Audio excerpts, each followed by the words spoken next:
আপনি আপনার স্ত্রী সন্তানের ভরণ পোষণ না দিয়ে বা তাদের ভরণ পোষণের ত্রুটি করে মা বাবার ভরণ পোষণ আপনি ঠিকঠাক রাখলেন, অনেক বেশিও দিলেন, সেটা ইসলাম বলে না।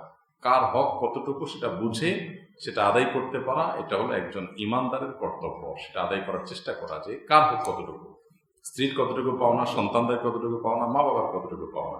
আমি কিছুদিন আগে বিয়ে করেছি, আমার ইনকাম কম, আমার মা বাবা বলেন প্রতি মাসে 10,000 টাকা করে দিবা, তা না হলে আলাদা খাবা। মা বাবা কিছুতেই বুঝতে চান না, এই মুহূর্তে আমি কি করব? যিনি অল্প উপার্জন করছেন, এদিকে বিবাহের কারণে মা বাবা চাপ দিচ্ছেন টাকা পয়সার জন্য, তার কর্তব্য হলো মা বাবার ব্যয়ভার বহন করার জন্য তার সাধ্য অনুযায়ী তিনি টাকা পয়সা দিবেন। এই সাধ্য অনুযায়ী টাকা পয়সা দেওয়াটা তার কর্তব্যের মধ্যে পড়ে। এর বাইরে তিনি মা বাবার যে কোনো চাওয়া পূরণ করতে বাধ্য নন। কোনো মা বাবা যদি সন্তানকে এমন কোনো অ্যামাউন্ট টাকার অঙ্ক দিতে বাধ্য করেন, চাপ প্রয়োগ করেন, যেটি দেওয়ার সামর্থ্য তার নাই, তাহলে সেই টাকা দেওয়া সন্তানের উপরে ফরজ বা ওয়াজিব নয়। কারণ আল্লাহ সুবহানাহু ওয়া তাআলা বলেছেন, লা ইউকাল্লিফুল্লাহু নাফসান ইল্লা ওয়াসআহা। মানুষের সাধ্যের বাইরে কোনো কিছু আল্লাহ তাআলা মানুষের উপরে চাপিয়ে দেন না। আপনার বাবা, আপনার মা, তাদের ভরণ পোষণ এর কোনো ব্যবস্থা যদি তাদের নিজেদের না থাকে, আপনার অন্য ভাই বোন কেউ দেওয়ার মতো না থাকে, তাহলে সেক্ষেত্রে আপনি আপনার সাধ্য অনুযায়ী তাকে তাদের ভরণ পোষণ দিতে হবে। এই ভরণ পোষণ দেওয়ার ক্ষেত্রে আমাদের মাথায় রাখতে হবে যে এটা হবে সাধ্য অনুপাতে। আমার সাধ্য যতটুকু আছে ততটুকু। আপনি মাসে 10,000 টাকা কামাই করেন, আপনার নিজের যা না হলে নয় সেটা রাখার পর বাবা মার জন্য যতটুকু সম্ভব হয় আপনি তাদেরকে টাকা দিবেন। এখন তাদের ডিমান্ড মাসে এত হাজার টাকা, আপনার এত হাজার টাকা দেওয়ার সুযোগ নাই, তো তাহলে সেটা আপনার উপরে ফরজ ওয়াজিব নয়। এই সমস্ত ক্ষেত্রে মা বাবাকে বিনয়ের সাথে নিজের অপারগতা প্রকাশ করতে হয়। আমরা অনেক সময় ঝগড়াঝাটি করে পরিবেশটাকে ঘোলাটে করে ফেলি। হ্যাঁ, তুমি এত টাকা বলো, আমি কোত্থেকে দিব, তোমার বিবেক বিবেচনা নাই, এ সমস্ত দরকার নেই। দেখো, তুমি বলেছ, আমি দিতে পারলে আমার কাছে ভালো লাগতো, কিন্তু আমি পারতেছি না, আমার কাছে খারাপ লাগছে, দোয়া করো, আল্লাহ কখনো সামর্থ্য দিলে, তৌফিক দিলে আমি দেব। এভাবে নিজের অপারগতার কথা বিনয়ের সাথে প্রকাশ করে আপনি যদি না দেন, আপনার কোনো গুনাহ হবে না। এর ফলে মা বাবা যদি বদদোয়া দেয়, তাতে আপনার কোনো ক্ষতি হবে না। কিন্তু মনে রাখতে হবে যে আপনার সাধ্যে কতটুকু আছে সেটা আপনি জানেন। আপনি যদি লুকোচুরি করেন, আপনি ব্যাংক ব্যালেন্স করছেন, আপনি অন্যান্য দিক থেকে জমাচ্ছেন, আর মা বাবার দেওয়ার বেলা আসে বলতেছেন না, এখানে আমার নাই, এটা তো আল্লাহ তাআলা দেখছেন, তাহলে সেটা তো আল্লাহ তাআলা সুবহানাহু ওয়া তাআলা অবশ্যই আপনাকে পাকড়াও করবেন। এজন্য আপনার পুরো পরিস্থিতিটা কি সেটার উপর অনেকখানি নির্ভর করবে। মা বাবার জন্য খরচ করলে আল্লাহ সুবহানাহু ওয়া তাআলা কোনো না কোনোভাবে সন্তানকে পুষিয়ে দেন, বরকত দিয়ে দেন। এজন্য কিছু কিছু খাত আছে, খাতগুলোতে খরচ করলে আমার কমে যাবে, আমি লুজার হয়ে যাব, এই চিন্তা করা বোকামি ছাড়া কিছু নয়। বরকত দেওয়ার মালিক আল্লাহ সুবহানাহু ওয়া তাআলা। মা বাবার জন্য খরচ করলে আল্লাহ তাআলা আপনাকে ক্ষতিগ্রস্ত করবেন না, সেটাকে অন্যভাবে পুষিয়ে দিবেন। এজন্য কার্পণ্য করবেন না, সাধ্য অনুযায়ী কার্পণ্য করবেন না। এই ইনভেস্ট, এটার বিনিময়ে আপনি আখিরাতেও পাবেন। অতএব মা বাবার জন্য খরচ করতে সবসময় আমাদের মুক্ত হস্ত থাকা উচিত, তবে সেটা অবশ্যই সাধ্যের সীমানার মধ্যে। আপনি আপনার স্ত্রী সন্তানের ভরণ পোষণ না দিয়ে বা তাদের ভরণ পোষণের ত্রুটি করে মা বাবার ভরণ পোষণ আপনি ঠিকঠাক রাখলেন, অনেক বেশিও দিলেন, সেটা ইসলাম বলে না।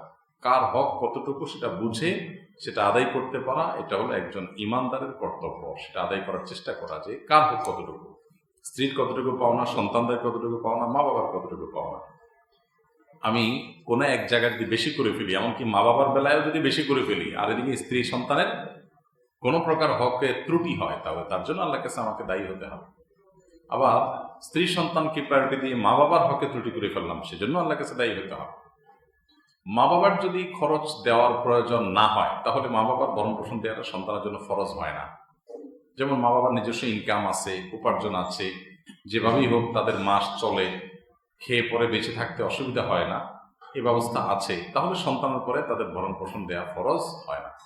কিন্তু যদি মা বাবার যদি স্ত্রী এবং সন্তানের ভরণ পোষণের ব্যবস্থা থাকেও, বিশেষ করে স্ত্রীর যদি নিজস্ব ব্যবস্থা থাকে টাকা পয়সা, তারপরও স্বামীর উপর কর্তব্য হয় স্ত্রীর ভরণ পোষণের ব্যবস্থা করা। হ্যাঁ, স্ত্রী যদি অ্যাকসেপ্ট না করেন বা তিনি যদি জোর না করেন, দাবি না করেন, ভিন্ন কথা। স্ত্রী বাপের বাড়ির লোক যত ধনী হোক না কেন, স্ত্রীর ভরণ পোষণের দায়িত্ব স্বামীর উপরে সর্বাবস্থায় বর্তায়। কিন্তু মা বাবার ভরণ পোষণটা সন্তানের উপরে সর্বাবস্থায় বর্তায় না। কখন বর্তায়? যদি মা বাবার প্রয়োজন হয়, তাদের সে ব্যবস্থা না থাকে, তাহলে সন্তানের উপরে বর্তাবে। কিন্তু মা বাবার ব্যবস্থা আছে, তাহলে সন্তানের উপরে বর্তায় না। তাহলে সেক্ষেত্রে সন্তান মা বাবার জন্য খরচ করবে, সেটা হবে নফল। অবশ্যই তার মাধ্যমে সে সওয়াব লাভ করবে। সবসময় শুধু ফরজ ওয়াজিব খুঁজবে না যে আমার উপরে তো বর্তা নাই, তাহলে আমি দেবো কেন। না বর্তাইলেও আমি দেবো, কারণ মা বাবার জন্য খরচ করাটা সৌভাগ্যের কারণ। তাহলে শরিয়ার মাত্রা কোথায় কতটুকু আছে সেটা জেনে আমাদেরকে আমল করতে হবে, তাহলে ইনশাআল্লাহর কাছে নাজাত লাভ করতে পারবো। বিষ প্রয়োগের মাধ্যমে পাখি শিকার করে খাওয়া যাবে কিনা? অনেক সময় পাখি জবাই করার সুযোগ পাওয়া যায় না, এর আগেই মারা যায়, এক্ষেত্রে কি পাখি খাওয়া যাবে কিনা? বিষ প্রয়োগ করে পাখি শিকার করা হয়, এটা আমার জানা ছিল না, এবং এটার প্রক্রিয়া কি সেটাও আমি পুরোপুরি জানি না। যদি এমন হয় যে বিষ প্রয়োগ করার পর পাখি মারা যায়, তাহলে সেক্ষেত্রে সেই পাখি তো খাওয়া হালাল হবে না। আবার বিষ প্রয়োগ করে পাখি শিকার করতে গিয়ে যদি পাখিকে অস্বাভাবিক পর্যায়ের কষ্ট দিতে হয়, তাহলে সেটাও নাজায়েজ হবে। কারণ নবী করিম সাল্লাল্লাহু আলাইহি ওয়াসাল্লাম পরিষ্কারভাবে আমাদেরকে নির্দেশ করেছেন, সহিহ মুসলিমের হাদিস, ইন্নাল্লাহা কাতাবাল ইহসানা আলা কুল্লি শাই।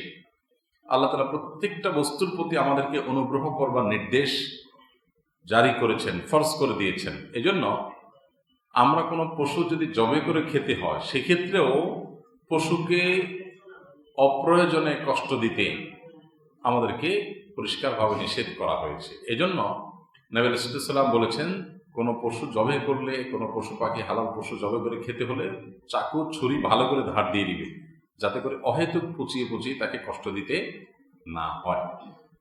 তো সেই কারণে বিষ প্রয়োগ করে যদি পাখি শিকার করতে গিয়ে পাখির অস্বাভাবিক পর্যায়ের মাত্রাতিরিক্ত তার কষ্ট হয় বা তাকে কষ্ট দিতে হয় বা অমানবিক কোনো পরিস্থিতির শিকার করতে হয় তাকে, তাহলে সেটা জায়েজ হবে না। সেক্ষেত্রে অন্য কোনো প্রক্রিয়া আপনি শিকার করতে পারেন, শিকার করা জায়েজ আছে, কিন্তু তার প্রক্রিয়াটা যেন অমানবিক বা নির্মম পর্যায়ের না হয়। আপনি বলবেন যে তাকে তো আমি জবাই করে খাচ্ছি, এখানে কি নির্মমতা হচ্ছে না? এটা তো আপনার প্রয়োজনের জন্য আল্লাহ তাআলা আপনার রিজিক রেখেছেন তার মধ্যে, সেজন্য আপনি খাবেন, কিন্তু প্রয়োজনের অতিরিক্ত আপনি যেন কষ্ট না হয় সেদিকটা খেয়াল রাখবেন। যাই হোক, তো যদি এরকম কোনো প্রক্রিয়া, সেরকম আহামরি কোনো বিশেষ নির্মমতার ব্যাপার না থাকে, তাহলে এটা জায়েজ হতে পারে। আবার এটা মানব স্বাস্থ্যের জন্য ক্ষতিকর কিনা, বিষাক্ত এই জিনিস খেয়ে সে প্রাণী আবার আমরা মানুষ খেলে আমাদের শরীরে কোনো ক্ষতি হবে কিনা, এগুলো আলোচনা সাপেক্ষ বিষয়। যদি কোনো ক্ষতির সেরকম বড় কোনো আশঙ্কা না থাকে, স্বীকার করা জায়েজ হবে, তবে মৃত্যুর আগে আগে জবাই করতে হবে। আর যদি বিষাক্ত খাবার খেয়ে পশু বা পাখি মারাই যায়, তাহলে তো সেটা আর জবাই করলেও কি হবে না, হালাল হবে না।